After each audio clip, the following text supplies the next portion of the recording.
The views and opinions expressed in this program do not necessarily represent those of Natural Bridges Media or KSQD's staff, volunteers, or underwriters.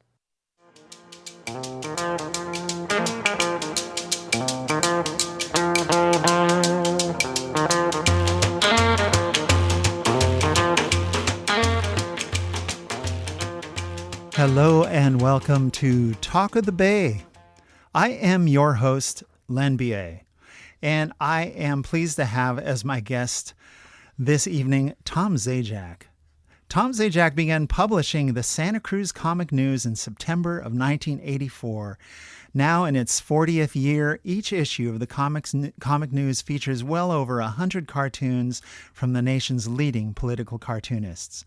The Comic News is the granddaddy of all cartoon newspapers, the very first one, and has inspired over 100 copycat publications, many of which are still going to this day.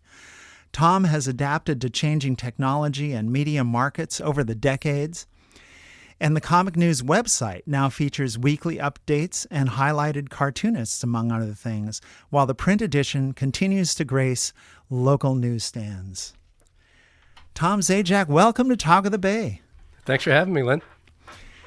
Good to have you here. I've been reading the Comic News since its beginning because I've been here since well before 1984. And I wanted to start, kind of going back in time and asking you, how did you come to want to start? Like, how did you get interested in the idea of editorial cartoons, and what inspired you to create an all cartoon format newspaper? Well, going to go back in time. Yeah. Well, let's see. I'll skip the parts about how I got interested in editorial cartooning, but I got interested in editorial cartooning and with virtually no drawing skill. You mean you were doing them yourself? Yeah, but yeah. And in my pursuit of trying to learn how to draw them, I would, on Saturday, I think it was the San Francisco Examiner would have 6 of them instead of just the 1 or 2, on the normal day. Yeah. And I would cut them out and I would trace them, and just things like, are they horizontally oriented or vertical? When people talk, does it come out of the mouth, or do they write it at the bottom? Is it in a, just those kinds of things. And also, I would trace them to see, how did they make certain kinds of lines, and just trying to understand the trade. And one day I was living in Menlo Park at the time, and there's a pretty famous bookstore there called Kepler's. I don't know if you've ever heard of it. Right. And I went down there, and I found a book that just, was thrilling because it was called The Best Editorial Cartoons of 1983. And besides having lots and lots of cartoons and cartoonists that I hadn't seen, the editors had arranged the cartoons according to subjects. And I remember looking at it and thinking, gosh, they could have had a lot more fun with this if they had put left-wing cartoons on left-hand facing pages and the right-wing cartoons on the right-hand facing pages. And if they had kind of arranged them in a little bit more of a story, chronological form, as opposed to just splashing cartoons on a page. All right. Yeah. Yeah. And so I had gone to school here in Santa Cruz, and I was visiting some friends, and it was April 1st, and I was driving back over 17, and in a moment of clarity, after having looked, at Good Times and things, and realizing that all their revenue came from advertising, I just had this brainstorm of 15 seconds of clarity. It's like, oh my gosh, these putting together a newspaper that tells the news by using editorial cartoons would be pretty fun. The part of the story that I should have told earlier is that I had learned in trying to sell my cartoons to editors that they had access to Pulitzer Prize winning cartoonists from all over the United States. Most every newspaper had their own editorial cartoonist, and they offered them to other newspapers outside of the area relatively inexpensively through syndicates. Right. And so, putting it all together is like, oh my gosh, I can get Pulitzer Prize-winning cartoonist, a plethora of them, Yeah. for a very reasonable cost, and have a whole bunch of great cartoons on the same subject, arrange them in chronological order, and I could be the salesperson going out selling the ads to make the whole thing fly. And thus the format I'm so familiar with, where you have typically all the cartoons on a single topic. It might fill 1 page or 4 pages, depending, and you're able to write a little commentary as it goes. Yeah, it's kind of interesting about that is the idea was to arrange. Of course, I get to select the cartoons that I like, which Right. And I wasn't trying to be fair and balanced. Or it's just my commentary.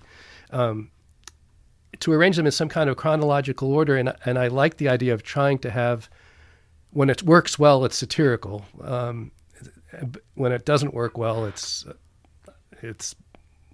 not. I don't.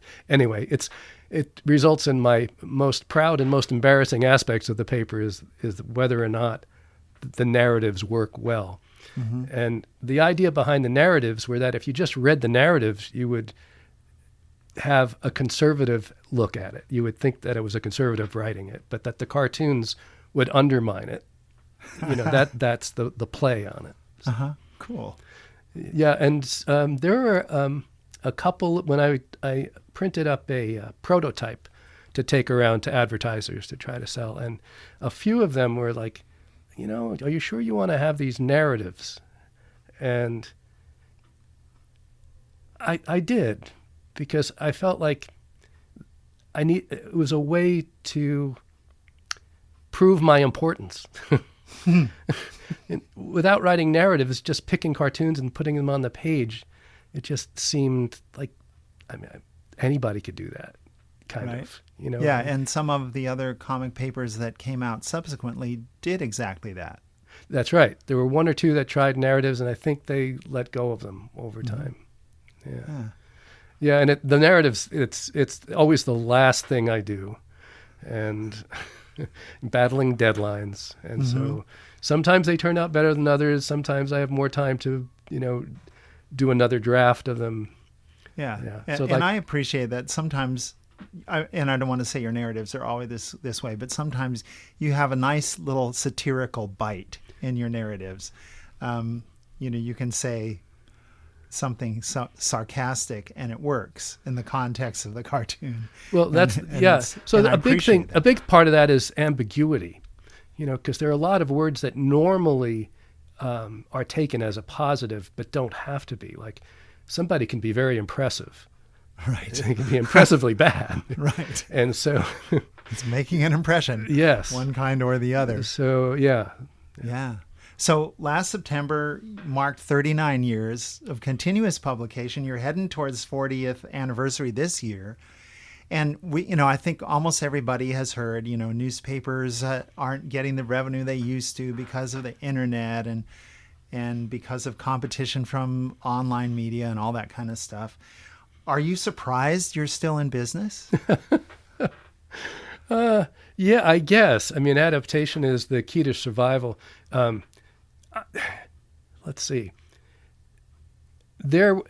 For the first 10 years or so, the comic news came out twice a month, and the circulation was about 12,000 each time.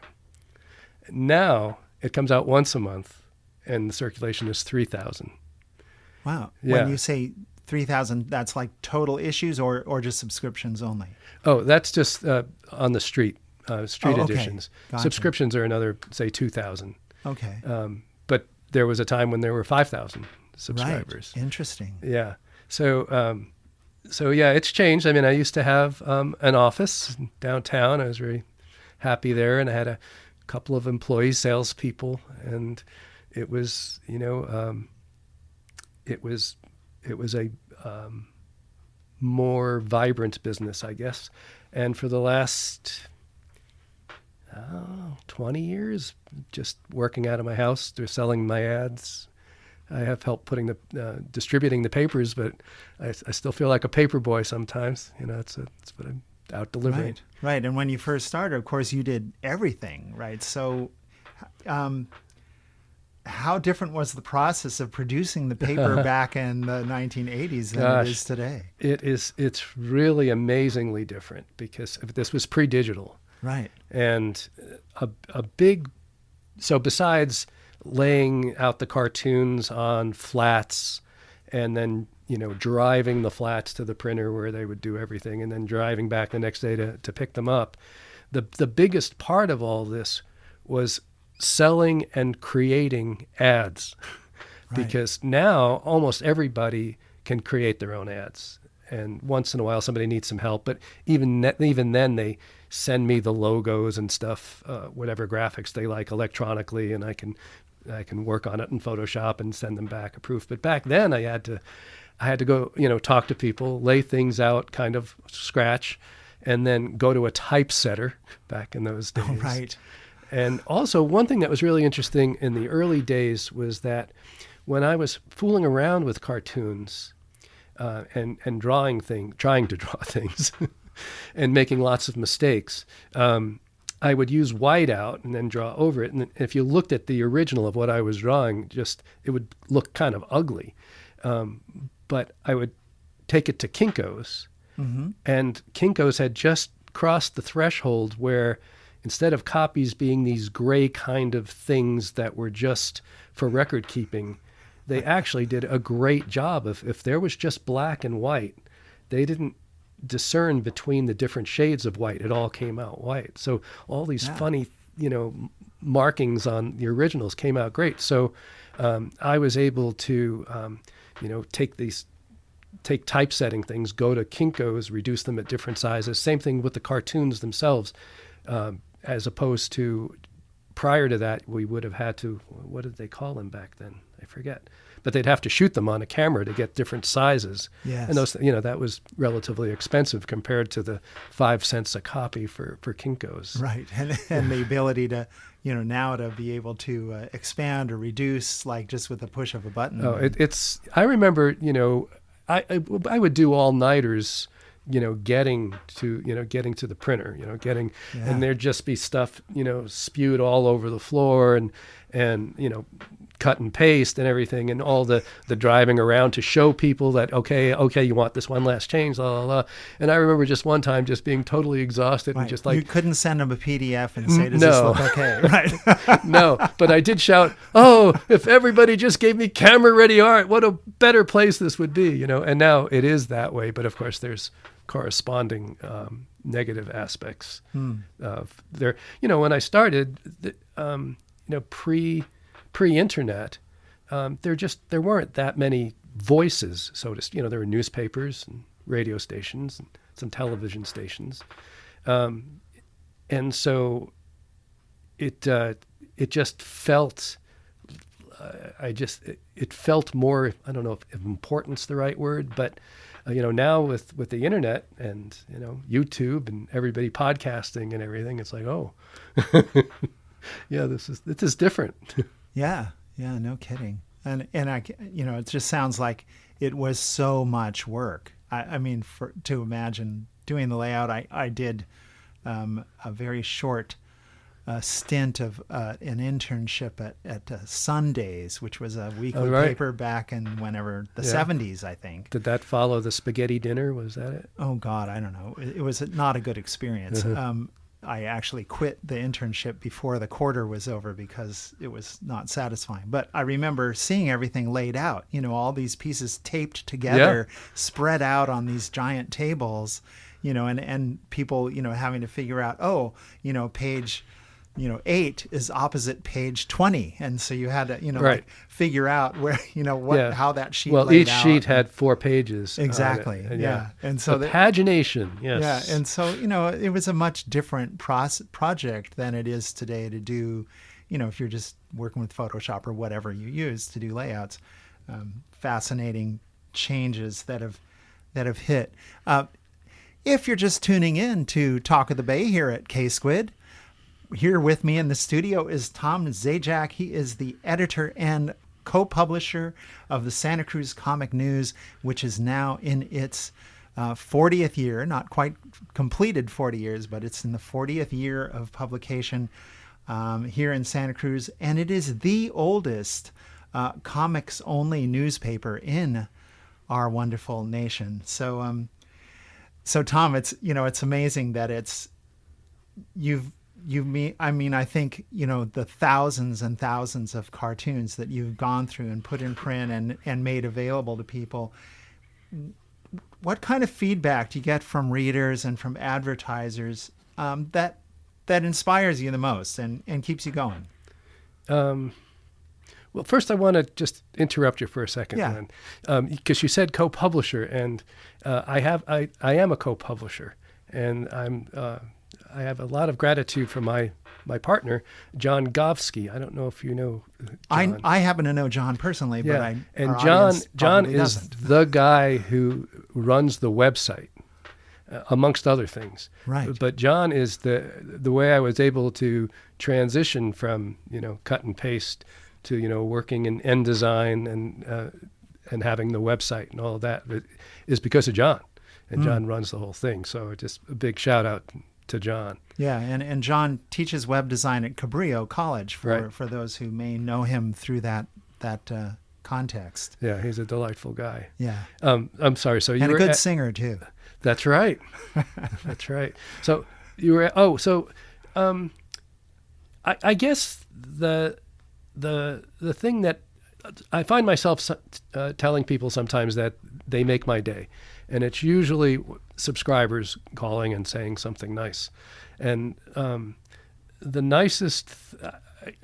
I'm sure it's all because of a delicate ego, but when people say, I've looked at other comic newspapers and yours is the best or something, it's like that makes me feel that, okay, writing narratives and doing it the way that I do it.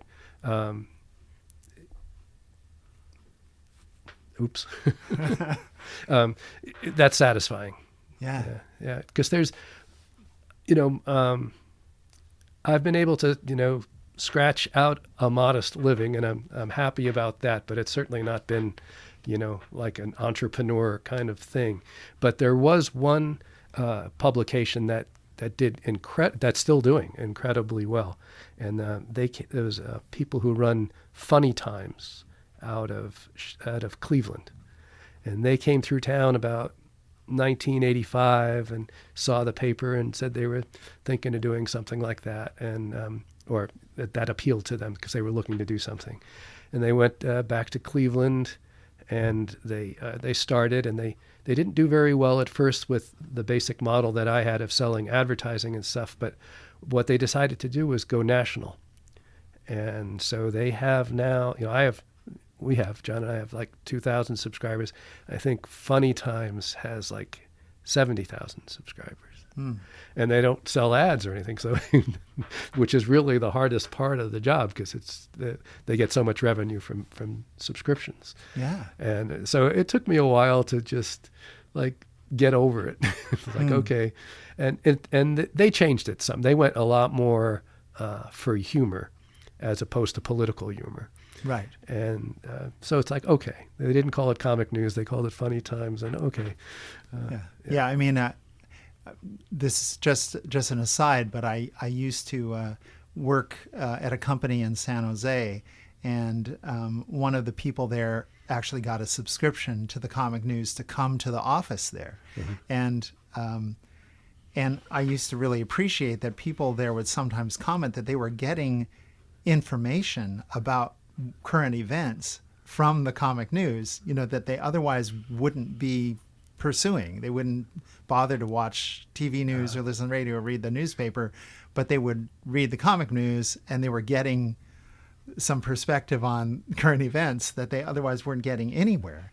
And it's like Funny Times doesn't offer that, really. No. It is, as you say, it's a humor publication. There's occasionally something in there that has some political context, but a lot of it is just fun. Yeah. So, yeah. Well, the basic premise is the same, of getting almost all the material from syndicates, and as opposed to producing your own, material. Yeah. Features. Yeah. So, here we are the number of newspapers nationwide is shrinking. They're also getting monopolized enormously. All the newspapers basically in Monterey Bay and San Francisco Bay Area all belong to one private equity firm at the moment.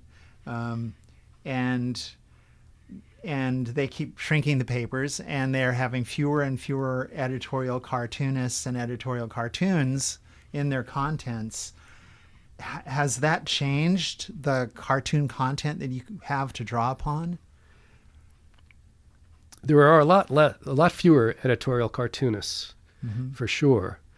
So the pool I have to draw from is less. But, the cream of the crop still exist. So I don't find myself wishing that, oh gosh, there's really not enough editorial cartoonists to choose from in order to continue the format of, getting 5 cartoons on a story and weaving them together.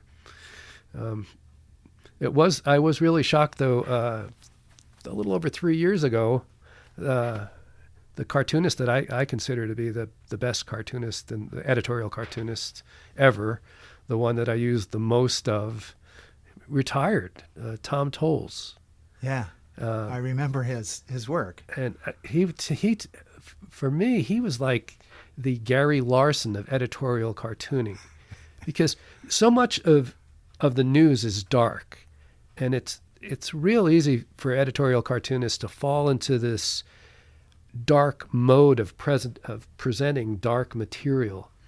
And Thom had a way of being, I don't want to say lighthearted, but there was a spirit about it that was kind of almost goofy, but not at the expense of having a very hard-hitting message. And I miss him for sure. Yeah. But also, Thom also, there's something about editorial cartooning that I think Thom just nailed, is that one of the reasons I think people are attracted to cartoons in general and editorial cartoons in particular maybe is that it's a really small investment of time for perhaps a very big, happy result. And if you don't get that result, you don't feel like you've wasted a whole lot of time. And I think that one thing that helps with that spirit is if it looks like it didn't take a whole lot of time to draw the cartoon. And Thom is very skilled, Thom Zajac. But the appearance is that it took him 5 minutes to draw it.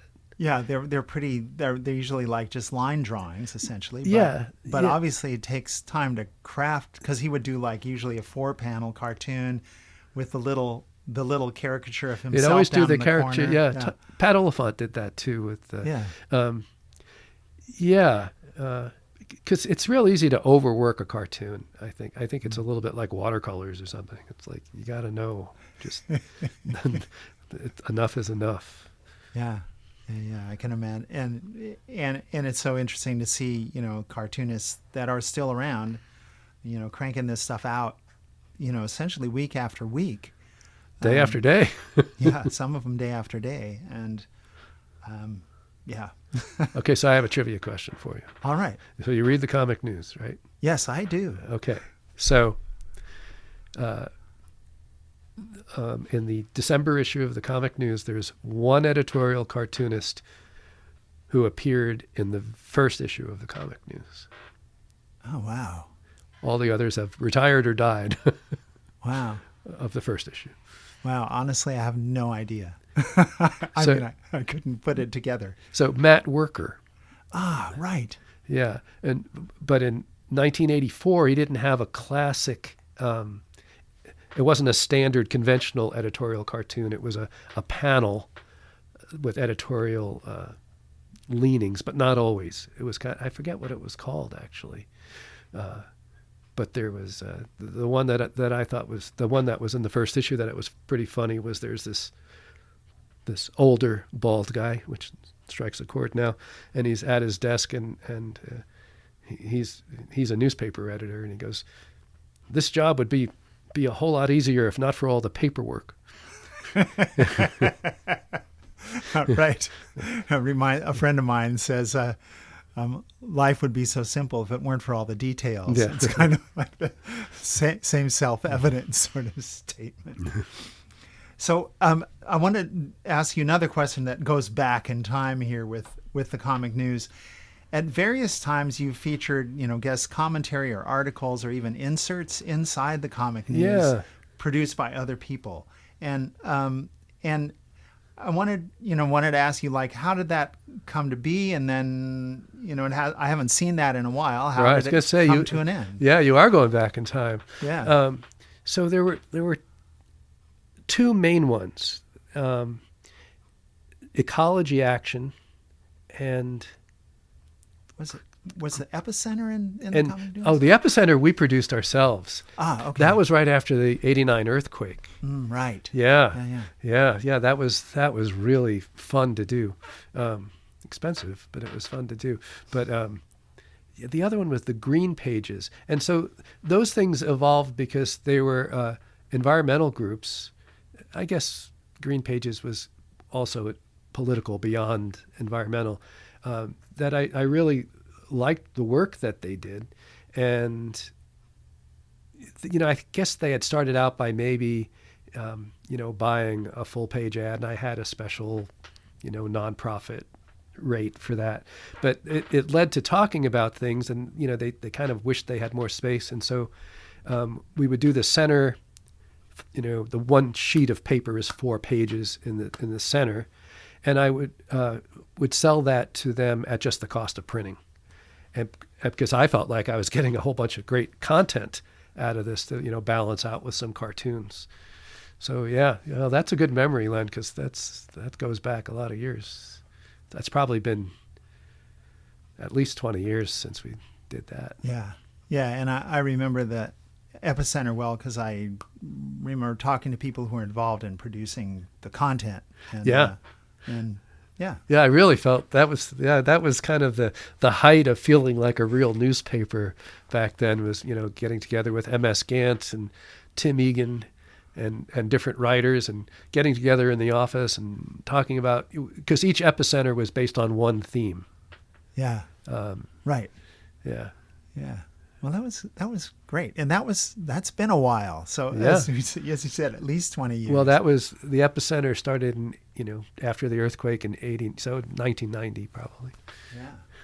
Well, we're going to take a short break. We'll be right back with Thom Zajac after this. Don't touch that dial.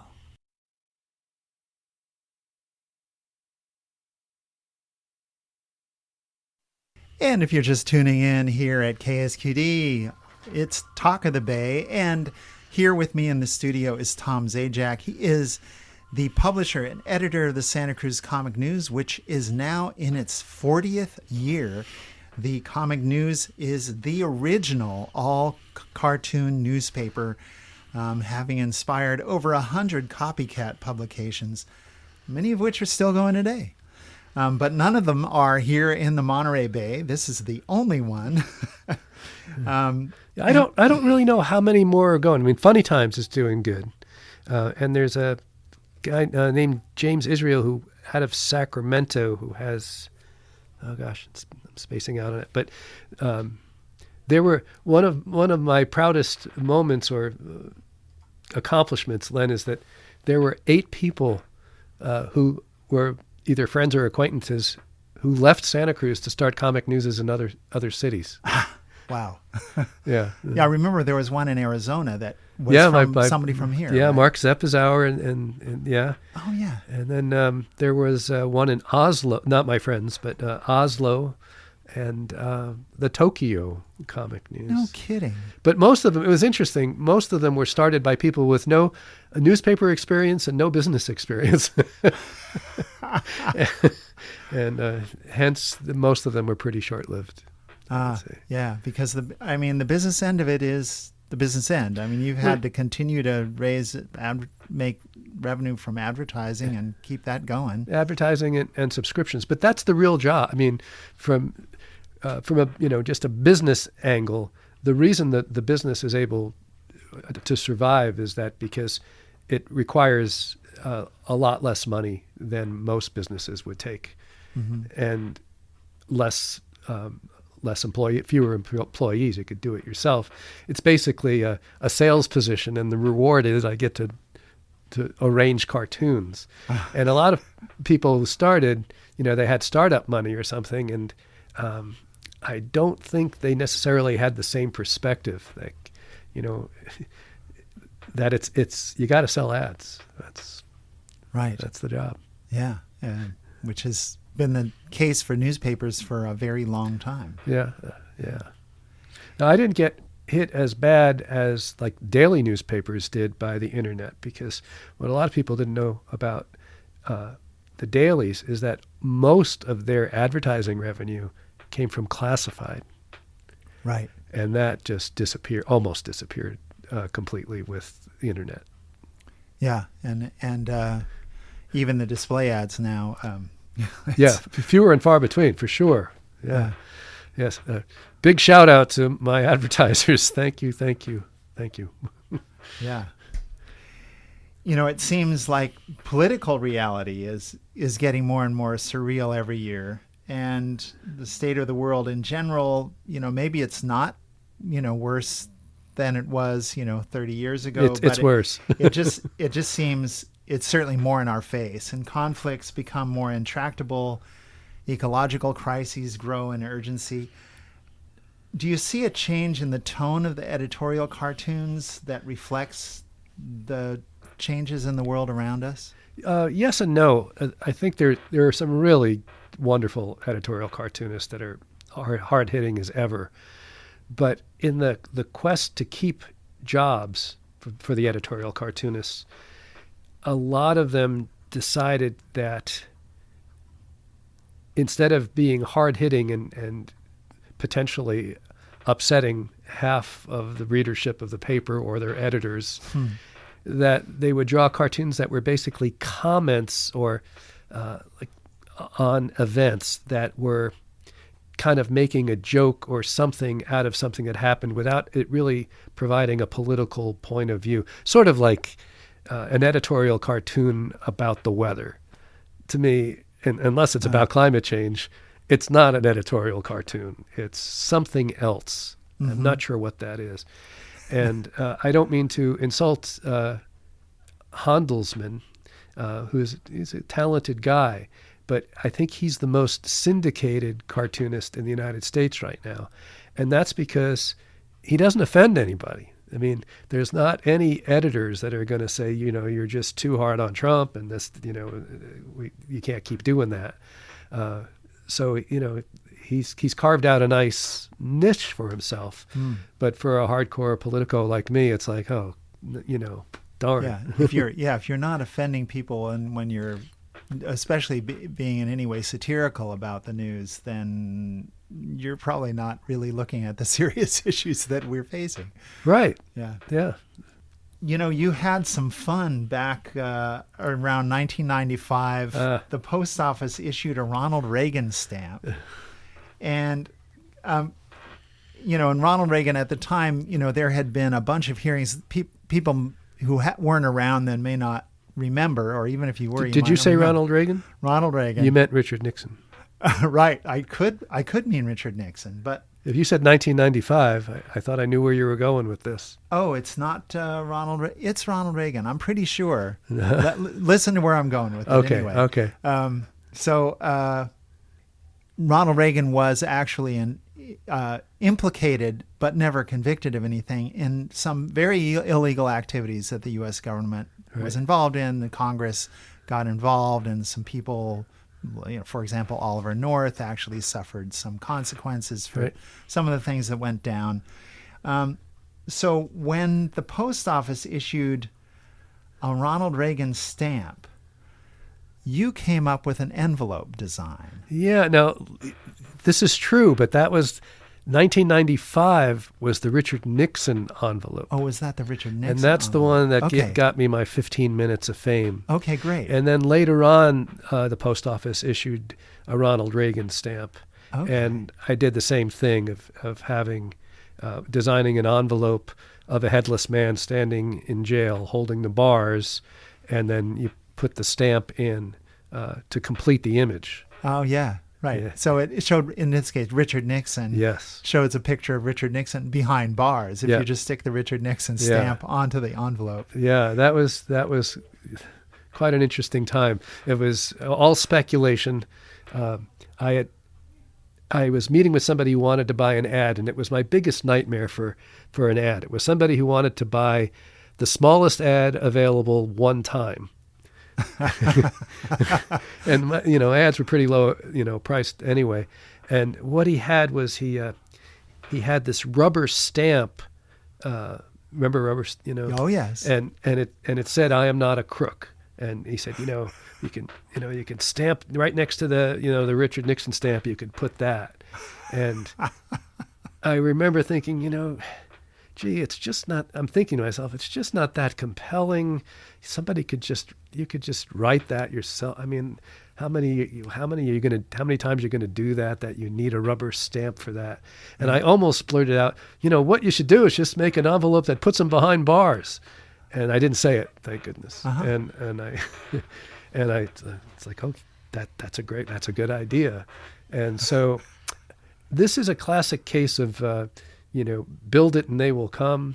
And so I had a friend who was in the publishing business or the printing business. He didn't like to be called a printing broker, but that's kind of what he was, down in LA.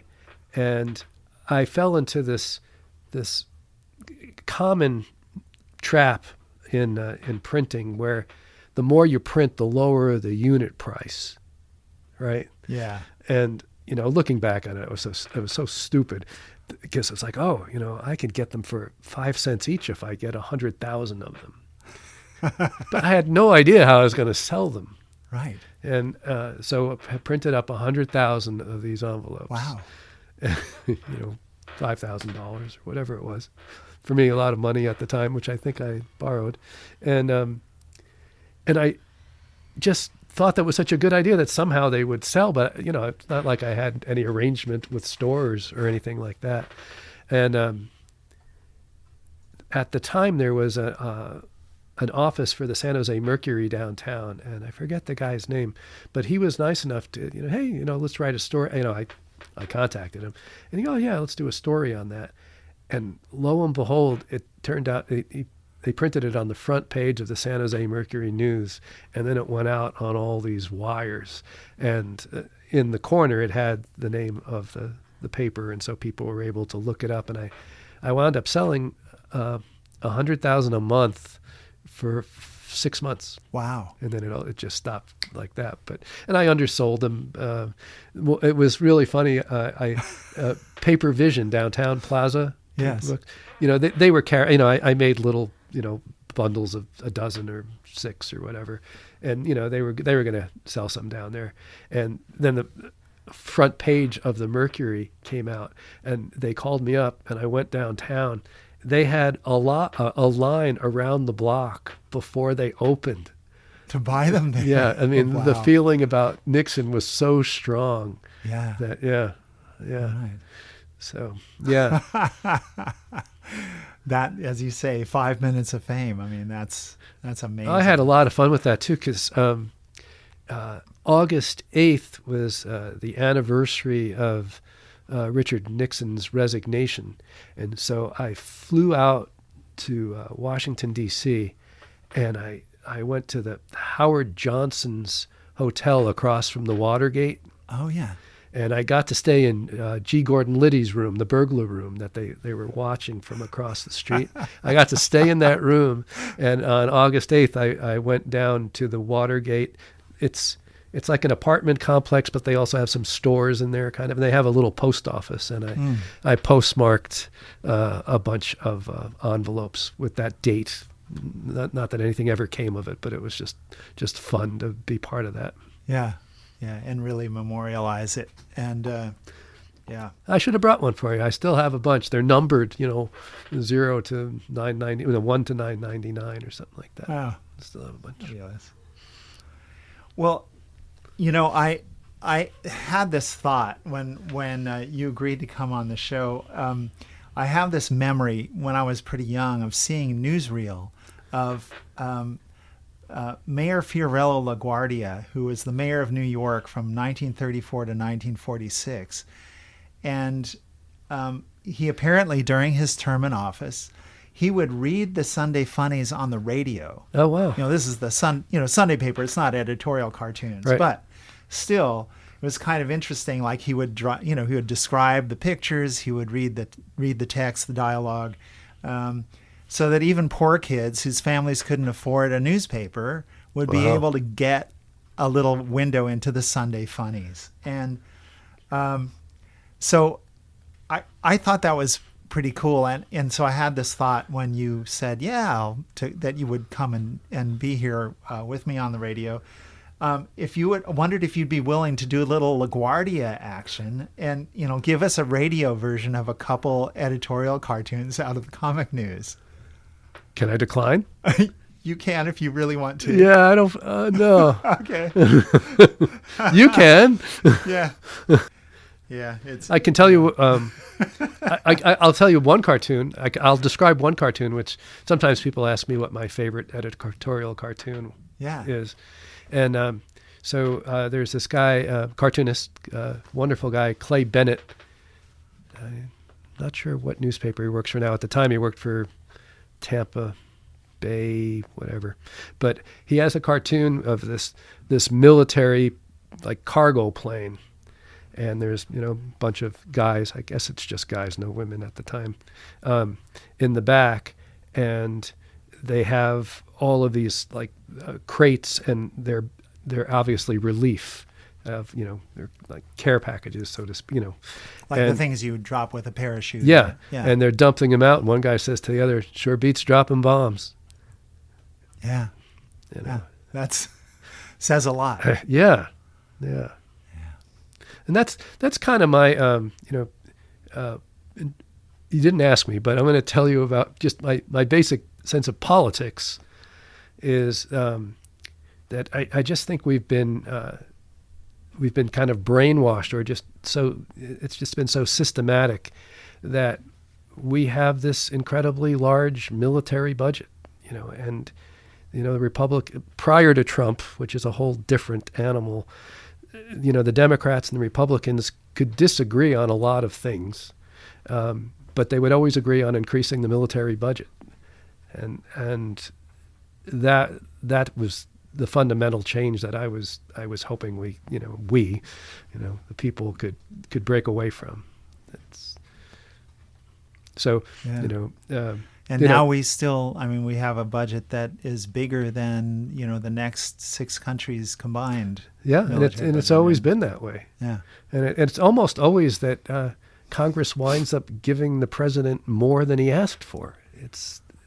Yeah, and that's an interesting one. That I think now for at least 4 years running, Congress has given the Pentagon more than it said it needed. Right, yeah. Which is a curious behavior if you're actually serious about wanting to restrain government spending.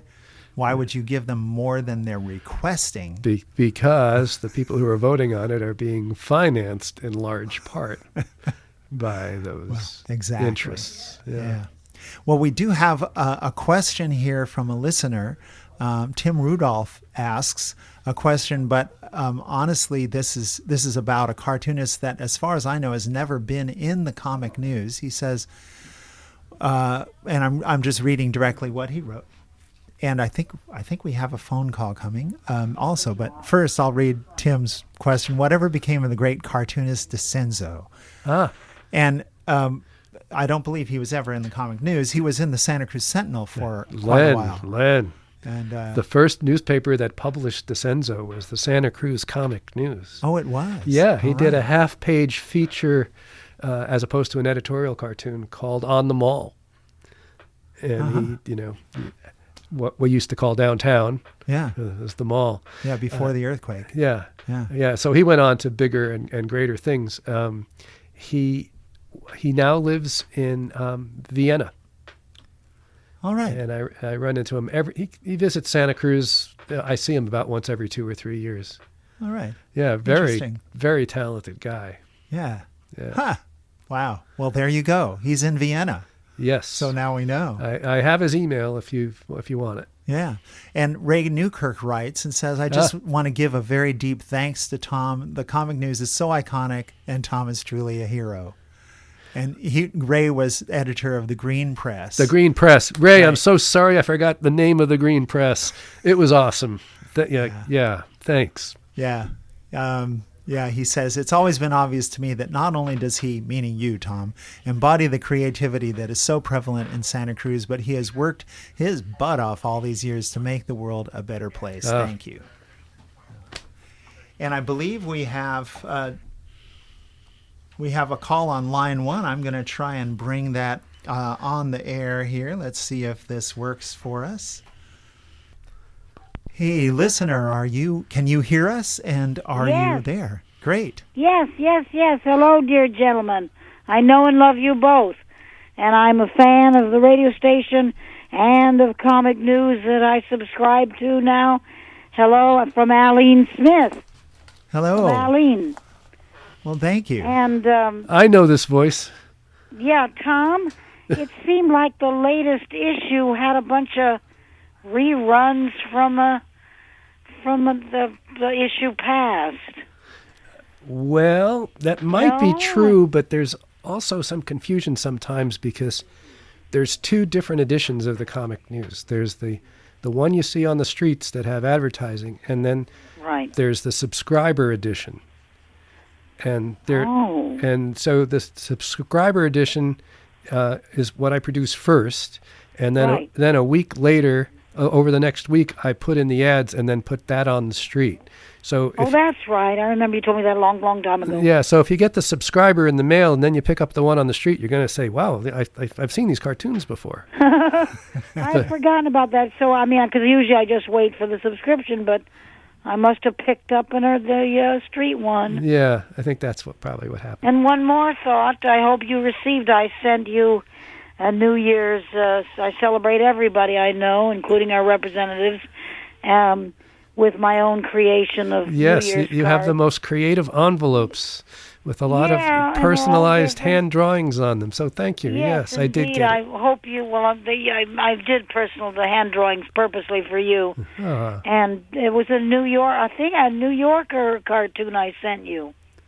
my memory's a But little you foggy. I had Christmas season me is too. is always Yeah, me too. it gets a little crazy because that's when thank goodness that's when we get most of our subscriptions, and then Yes, of part course. of the sales pitch on the subscriptions, because most of them are gifts for people other than the people who are buying them, Right, they're madly busy with that. is that I say, hey, yeah, we'll get the first issue out there, before Christmas if that's what you'd like, and we'll I'll include a card with your personalized message, and so Yeah.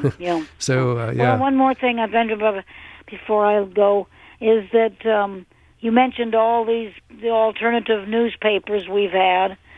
You forgot to mention The Matrix, the feminist right. news magazine, yes. which I wish that I had saved copies, but I We used saved to- articles I had. We used to have offices on the same floor of the top floor of the ID building downtown.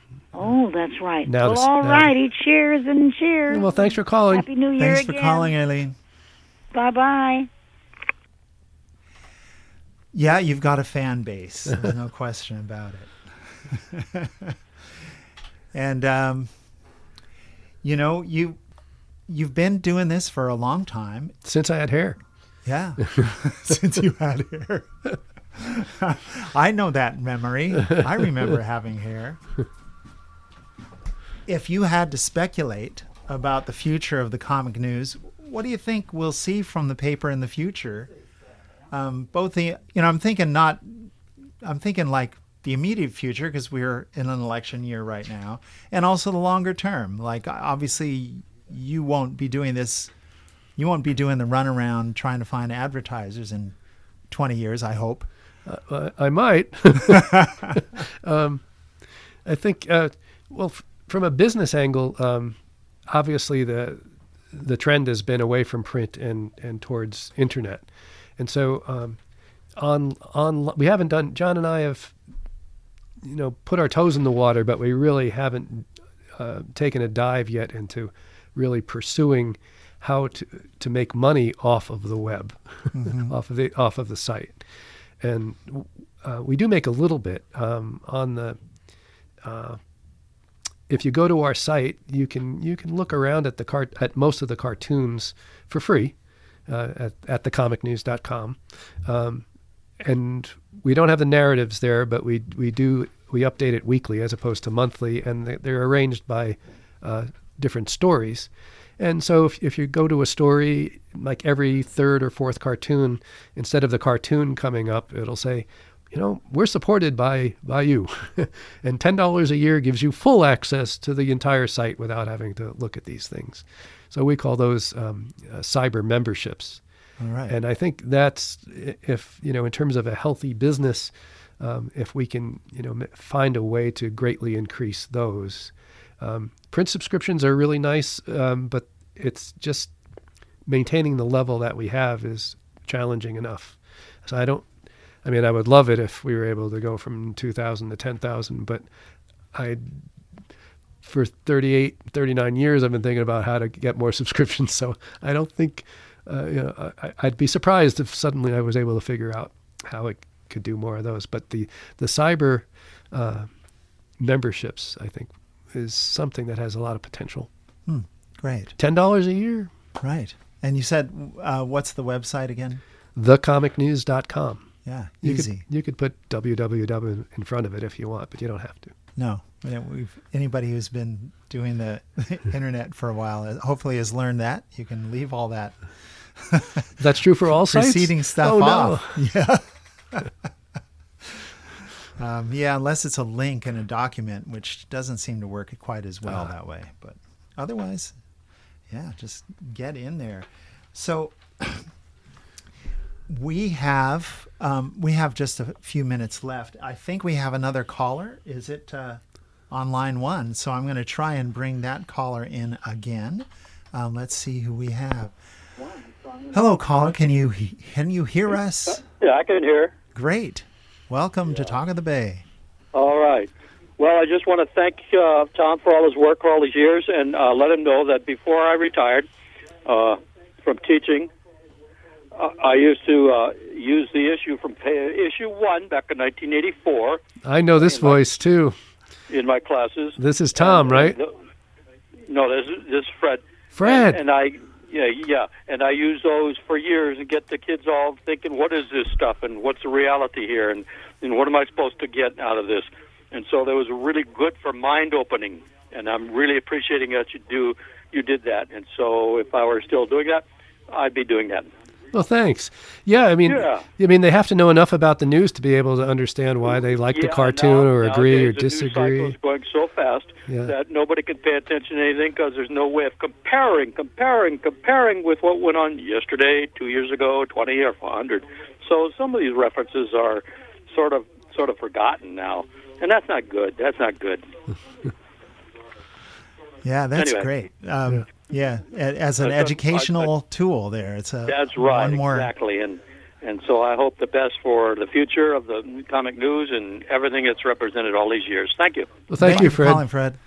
Okay. He sounds just like another teacher, a guy I know, Tom, who does the same thing. Yeah. Yeah. That's great. And it's interesting because I know other newspapers get distributed in schools, and so it's nice to know the comic news is also in there. And a tool for curriculum.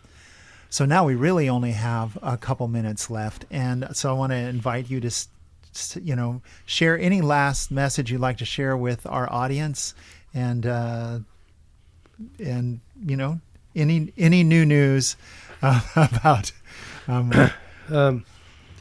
Let's see.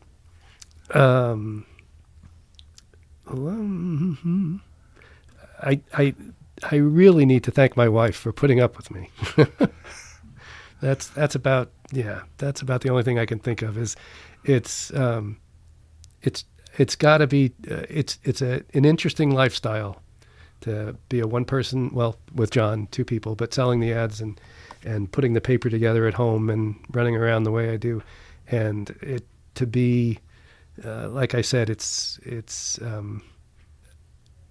it provides a living, but a modest living. And my wife's been really supportive and wonderful about it. So thanks, Frau. Yeah, wonderful. And I really appreciate, it's enriched my life, as a regular reader of the comic news. I want to just personally thank you for bringing all these, to my doorstep, as it were, to be able to catch, like you say, the best editorial cartoonists from across the country every month. And so I really appreciate that. And thank you for coming on the show. My pleasure, Len. Thanks so much for having me.